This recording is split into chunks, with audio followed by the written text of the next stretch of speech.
எம்ப்ளாயிக்கு பார்த்துருக்கோம். an employee spends an average of rupees 2500 for the first 8 month of a year and 1500 for next 4 month. If he saves 10,000 of that year, then is monthly incomeனு கேட்டிருக்காங்க. இப்போது இவங்க வந்து இந்த employee வந்து 2500 வந்து 8 மந்த்துக்கு செலவு பண்ணுறாரு. ஓகேவா?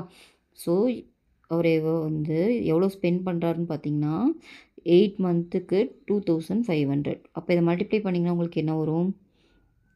5 is 40, 4, 2 is 16, 20 வருது. அதே வந்து 4 மந்த்துக்கு தனியாக 1500 ஸ்பெண்ட் பண்ணியிருக்காரு. ஓகேவா? அப்போ அதை மல்டிப்ளை பண்ணிங்கன்னா இங்கே என்ன வரும்? 4 60. அப்போது 6000 வருது. டோட்டலாக ஒரு எவ்வளோ ஸ்பெண்ட் பண்ணாருன்னு பார்த்தீங்கன்னா 26,000. ஓகேவா? அப்புறம் என்ன கொடுத்துருக்காங்கன்னா இது வந்து 1 இயரில் அவர் செலவு பண்ணது. ஓகேவா? 1 இயரில் இவர் செலவு பண்ணது இவ்வளோ. 1 இயரில் அவரோட சேவிங்கும் கொடுத்துருக்காங்க. 1 இயரில் ஓகேங்களா, அவரோட சேவிங் வந்து எவ்வளோன்னு பார்த்தீங்கன்னா 1 இயரில் அவரோட சேவிங்கும் கொடுத்துருக்காங்க. எவ்வளோன்னு பார்த்தீங்கன்னா 10,000. அப்போ இது டோட்டலாக எவ்வளோ வருது? 36,000 வருது. ஓகேவா? இப்போ உங்களை என்ன கேட்குறாங்கன்னா அவரோட மந்த்லி இன்கம் எவ்வளோன்னு கேட்குறாங்க. நம்மளுக்கு தெரியாது இல்லையா மந்த்லி இன்கம், அதை எக்ஸ்ன்னு வச்சுக்கிறேன். அப்போது 1 இயருக்கு அப்போ எவ்வளோ கிடைக்கும்? 12 இன்ட்டு எக்ஸ்ன்னு கிடைக்குமா? ஒரு மந்த்துக்கு எக்ஸு, அப்போ 12 மந்த்துக்கு 12 x.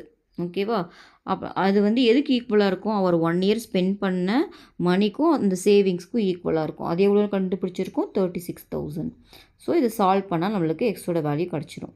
36,000 divided by 12. Total cancel பண்ணிங்கன்னா இது 3. அப்போ 3000 தான் இந்த சம்மோட ஆன்சர். ஓகேவா?